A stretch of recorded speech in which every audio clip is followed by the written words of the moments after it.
Dear students, দেখো আজ একটা গুরুত্বপূর্ণ স্পোকেন ইংলিশের ক্লাস নিয়ে তোমাদের সামনে হাজির হয়েছি এবং সেটা হলো ডেফ ইন এবং ডেফ টুর ব্যবহার। দেখো, ডেফ ইন মানেও কানে শুনতে না পাওয়া, ডেফ টুও মানে তাই, কিন্তু দুটোর ব্যবহারের পার্থক্য আছে। দেখো, যখন কেউ কোনো কানে শুনতে না পায়, মানে মানে দৈহিক দিক দিয়ে সে শুনতে পাচ্ছে না, মানে তার হিয়ারিংয়ে প্রবলেম আছে, সেক্ষেত্রে আমরা ডেফ ইন ব্যবহার করব। যেমন মনে করো, আমি যদি বলি যে অনিতা তার ডান কানে শুনতে পায় না, তাহলে আমি বলতে পারি Anita is deaf in her right ear. বা আমি যদি বলি সে দু কানেই শুনতে পায় না, তাহলে বলতে পারবো he is deaf in the both of his ears. তার মানে যখন দৈহিক দিক দিয়ে মানে কেউ কানে শুনতে পাবে না, তাকে সেক্ষেত্রে আমরা ব্যবহার করবো ডেফ ইন। দেখো, অন্যদিকে ডেফ টু, কানে শুনতে সে পাচ্ছে কিন্তু ইচ্ছাকৃতভাবে সে শুনছে না, তখন সেক্ষেত্রে আমরা ব্যবহার করবো ডেফ টু।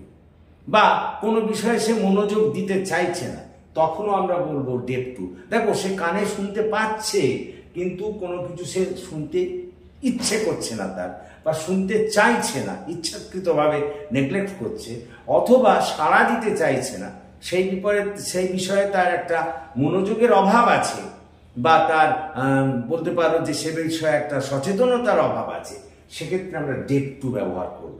যেমন মনে করো, he was deaf to my request for help, সে আমার সাহায্যের অনুরোধের ব্যাপারে একেবারে বলতে পারো যে শুনতে পাচ্ছিল না।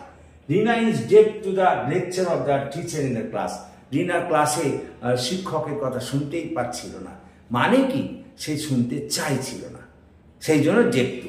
তার মানে যেখানে শুনতে দৈহিক দিক দিয়ে শুনতে না পাবে সেক্ষেত্রে ডেফ ইন, কিন্তু যেখানে শুনতে পাচ্ছে দৈহিক দিক দিয়ে কিন্তু ইচ্ছাকৃতভাবে শুনতে চাইছে না, বা মনোযোগ দিতে চাইছে না, বা সাড়া দিতে চাইছে না, বা চেতনার অভাব আছে, সেখানে আমরা ব্যবহার করব ডেফ টু। তো আশা করি তোমরা বুঝতে পেরেছো। তো যদি তোমরা বুঝতে পারো তাহলে প্লিজ এই ক্লাসের কথা তোমাদের বন্ধু বান্ধবদের মধ্যে শেয়ার করো। So please subscribe my channel এই ধরনের ভিডিও পেতে।